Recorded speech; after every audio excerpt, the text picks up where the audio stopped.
Mindcraft podcast. My name is Dr. Kimberly Quinn, and I am here with my friend and colleague, Dr. Tom Myers. And we're pretty excited, I would say today, to really talk about and hone in on this idea of the importance of belonging. And Tom and I have really seen, we work with young adults, and we've really noticed that this is an issue, right? And that also, there's been a lot of talk about in general that this current generation of young adult is among the most anxious and depressed we've ever seen. Of course, we're talking about the belonging. The flip side of that is loneliness, right? That's what we're talking about, right, Tom? Yeah, having a sense of belonging, and this is before the pandemic.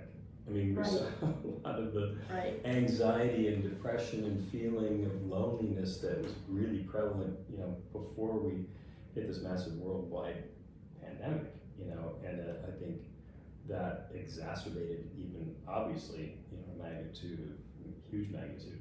So it's just the sense of, what is it to belong? What is it to belong to someone, something, and to feel within this belonging sense that you matter.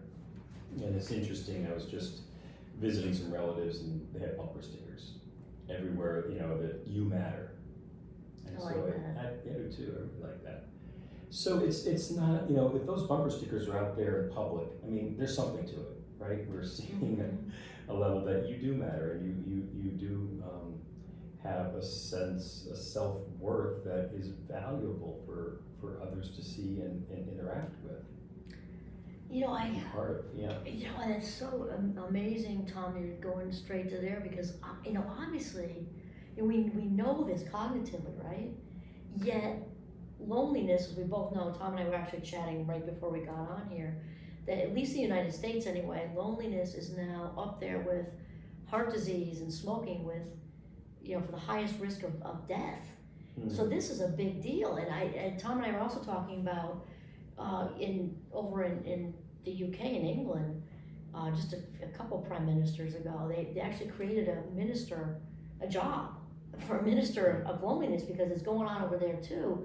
So why is it that we know this cognitively, maybe, that we matter, but obviously there are millions of people out there who aren't, it's not connected, they're not feeling like they matter. What do you think's going on? Yeah, and it's interesting, we were talking earlier about listening to a speaker the other day, and he said something really profound, and he said, being alone distorts reality.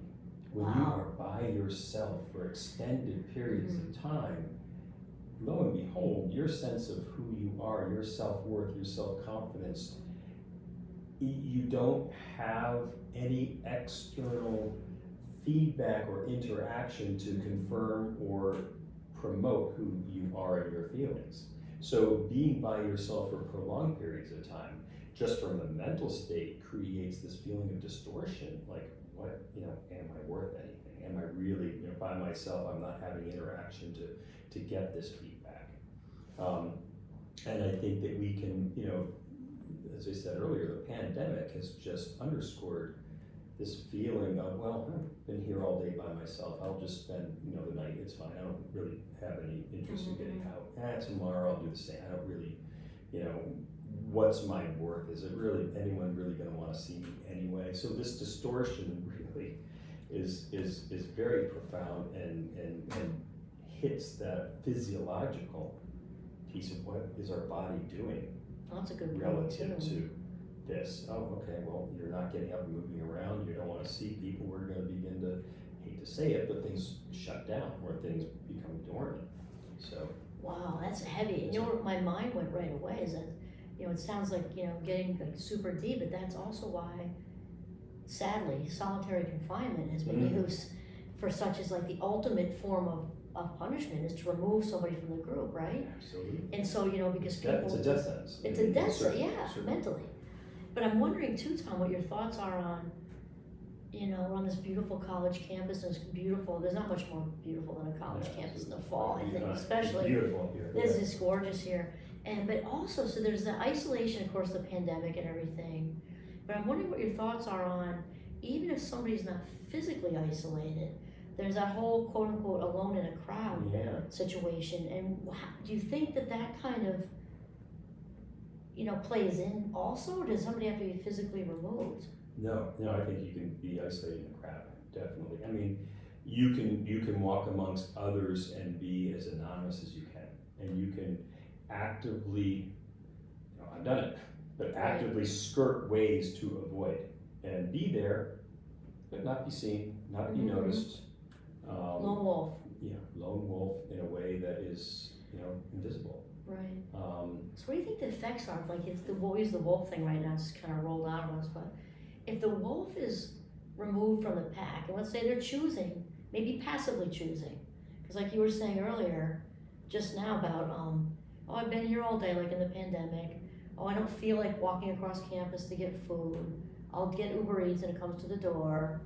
Where is that going as far as mental health, what do you think about that? As somebody continues to be in that, it's like a momentum thing, right? Yeah. It gets tougher to de-isolate. You get stuck, it's in that rut. Right.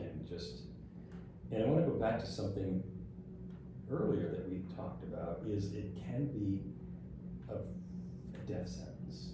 And we as human beings are social animals, and we rely on each other for sustenance and for support. And so at the dawn of human beings, if you were in a group and you were outcast from that group, like to be in solitary confinement, to be alone, like you're no longer part of us, that was a death sentence, because you no longer could hunt and gather and work as a team, as a group to depend on survival. Essentially, you could survive. You couldn't survive. Right. And it's interesting, I watched the show Alone, where they're dropping people in the middle. I've seen that, right? actually, yeah. And these people have just, men and women have just incredible survival skills.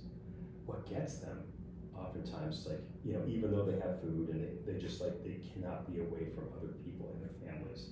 They think about loved ones back home, and that's what they begin, it seeps into that psyche, it seeps into their being, and it's like, I could be here, I could stay here for another month, but I just can't, because I miss, I'm feeling so alone, and I'm becoming, the effects, the neuroses of the thinking. The neuroses, I'm thinking of, obviously, depression results too, and when we get stuck in our heads, we often need to be kind of pushed out of there a little bit. And I know it's kind of totally paraphrasing Gandhi horribly, but I know it's a real kind of, he was all about, when you're feeling blue, get out and do something for somebody too. Get out, get out of your head and do something for someone, because I think, on a more positive note, that can really help with the isolation, to get out and do something for someone. And also, Tom, see how you feel about this, because obviously, when you were talking about earlier, with the hypothetical student saying, oh, well, I didn't go out all day and I'm just gonna, that's avoidance behavior, right? And we know, psychologically speaking, when we cave into avoidance behavior, like I'm not gonna walk across campus because I'm feeling too anxious, or I'm not gonna walk across campus because I'm feeling too depressed, I'm not walk across campus because I just wanna, bury in my dorm, that the next time it's even tougher, because it reinforces. So what do you think about? Yeah, negative reinforcement. Right. Yeah. And how do you get out of it? How do you get out of it? We want to end on a good note here, right? So how do we?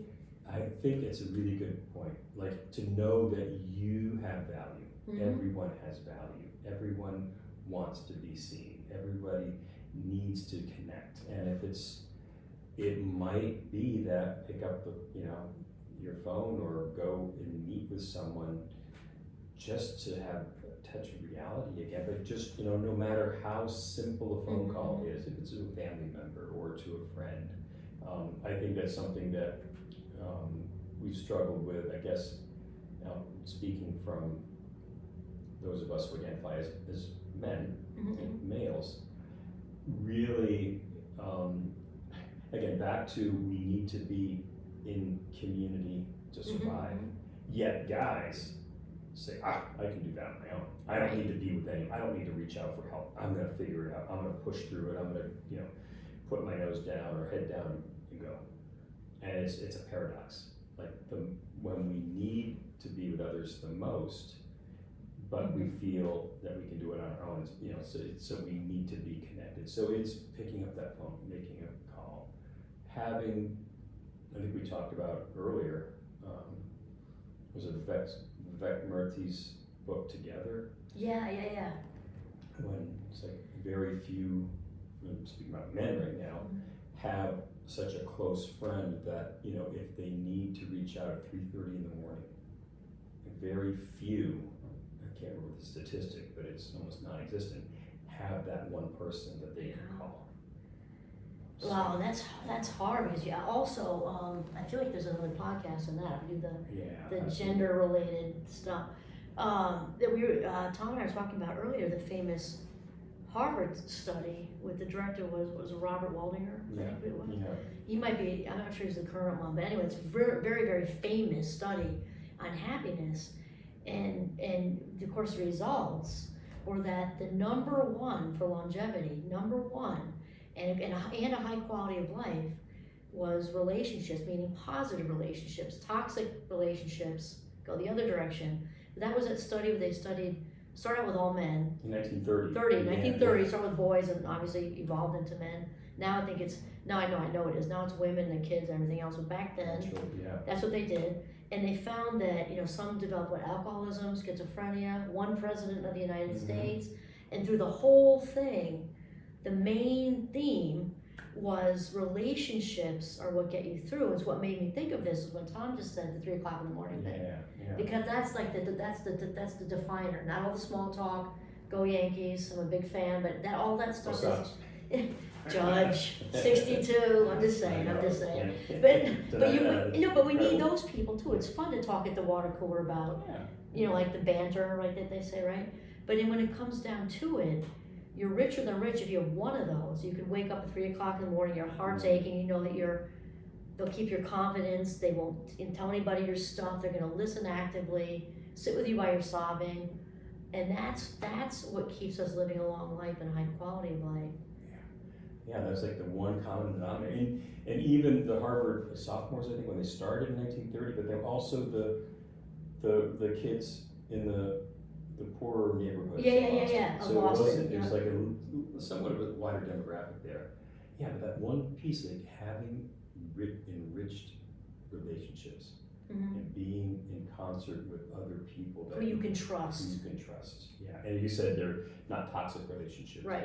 You know, again, long marriages or long friendships, and that's what people refer to. And you've got 2 or 3 of those. So I said to my students, you know, my mind crafters, that you are richer than any billionaire on this planet if you've got like more than one of those. You're already rich with one, but 2 or 3, wow, you're sailing. Yeah. Right? People you can count on and love you inside and out unconditionally. Yeah, it's really so true. And it's just interesting. It doesn't matter who you are, you know. And I was telling you, I was talking to this champion athlete, you know, multi-millionaire, you know, who also said, I'm lonely, you know, has everything in the world if needed, but, you know, so it doesn't matter who you are. No, it doesn't. And I tell you, during the pandemic, you know, I'm extroverted, you know, I'm from Myers-Briggs parlance, and I just love being with people, and I get so much energy. Me too. You know, we get energy from each other, just being in groups. And during the pandemic, I don't know if other people noticed probably the same thing, but being on Zoom or being on, you know, an online video conference, it just doesn't do it. No. And so when I'm sitting around a table in a meeting with folks, you know, it's energizing, and I love to be, you know, there and contributing. Online, I'm looking at my watch every 5 minutes. Right, it's not the same thing. We can't. I will give just enough what's needed, and then. We can't get it through a screen. That's research, as you know. We both know it's research demonstrated because the mirror neurons don't work through a screen very well. So the good old-fashioned face-to-face. So I'm feeling like we have another one in us. So I think many other. Tom and I get along great. Belonging is the main piece today, and about feeling heard, seen, and validated. Right? It doesn't know any demographics because loneliness is an equal opportunity employer. Right? It's just, so no matter how much money somebody makes, like you were saying, in fact, I even had an article for my Minecrafters once, and I think it was, I might not be exactly right, but it was basically millionaires get depressed too. Yeah, yeah. I mean, it doesn't it doesn't know any bounds, you know, and so seen, heard, and validated, and really the main thing is, as much as it can be very difficult when we're stuck in that, right? Really, as they say, the only way out is through. Like, we've got to make connections, no matter where you land on the introvert, extrovert spectrum. We are all wired, right? Yeah. We're all wired for connection. Yeah, all wired to, you know, to have, be in community and connection.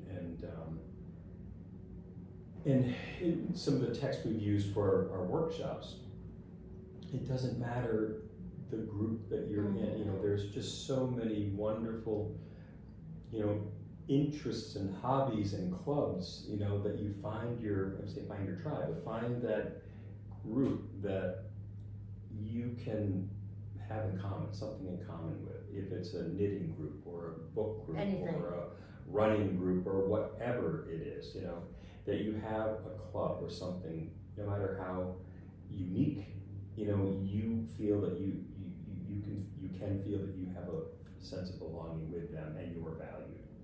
That you have you know, you're seen and people look forward to seeing you. I think Right.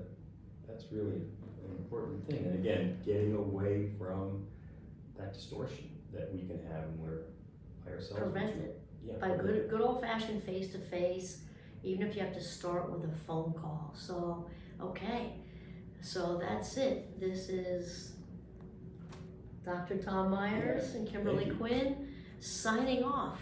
Have a mindful day.